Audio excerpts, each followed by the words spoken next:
তখন তারা এই যে বৈষম্য বিরোধী কোটা আন্দোলনের যে নেতৃত্ব তারা দিয়েছেন, সেইটাই ক্রমান্বয়ে আমাদের দিক থেকে ইতিহাসের কতগুলি পরিপক্কতাও তৈরি হচ্ছিল, আন্দোলন সংগ্রামের একটা ক্লাইম্যাক্সের জায়গায় পৌঁছেছিল। রাজনৈতিক দলগুলো সবসময় সঠিক আচরণ করতে পারেননি। এই তরুণ নেতৃত্বের উপর এই দেশের জনসাধারণ, এমনকি অপরাপর ছাত্র সংগঠনের সংগঠিত কর্মীরা তাদের উপর ভরসা করেছিলেন। কিন্তু তাদের যেহেতু কোনো সুনির্দিষ্ট রাজনৈতিক ভাবাদর্শের ভিত্তিতে কোনো মঞ্চ তৈরি হয়নি, ফলে তখন আর লোকেরাও তখন এটা খোঁজেনি।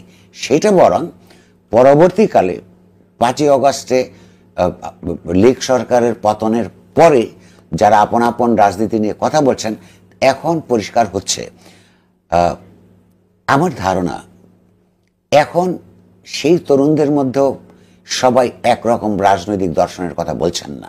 আমার ধারণা এই কথাগুলো এখন যারা যারা কেউ একটা শরিয়াপন্থী রাজনৈতিক ব্যবস্থা প্রবর্তন করতে চান, কেউ একটা ইসলামপন্থী রাষ্ট্র কায়েম করতে চান, কেউ কেউ আবার এই সব কিন্তু একই গ্রুপের ছেলেমেয়েরাই একটা মধ্যপন্থী রাজনীতিকে এগিয়ে নিয়ে যেতে চান।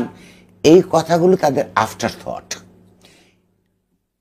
থ্যাঙ্কস গড, এবং তাদেরকেও ধন্যবাদ।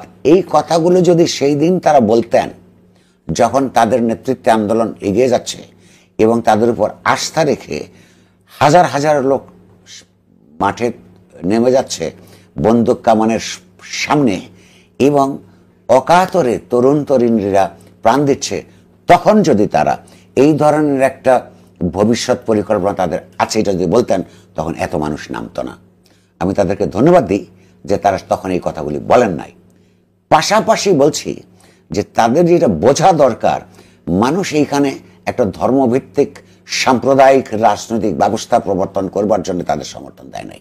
বাংলাদেশের কতগুলি ঐতিহাসিক প্রমিসেস আছে, সেই প্রমিসেসের ভিত্তি হচ্ছে বাংলাদেশের স্বাধীনতা যুদ্ধ। সেই স্বাধীনতা যুদ্ধের ঐতিহাসিক অঙ্গীকার হচ্ছে এখানে একটা সমতা ভিত্তিক অসাম্প্রদায়িক রাজনীতি এবং রাষ্ট্র প্রতিষ্ঠা করা। সেই কথা কিন্তু এই দেশের অধিকাংশ মানুষের, বিপুল অধিকাংশ মানুষের।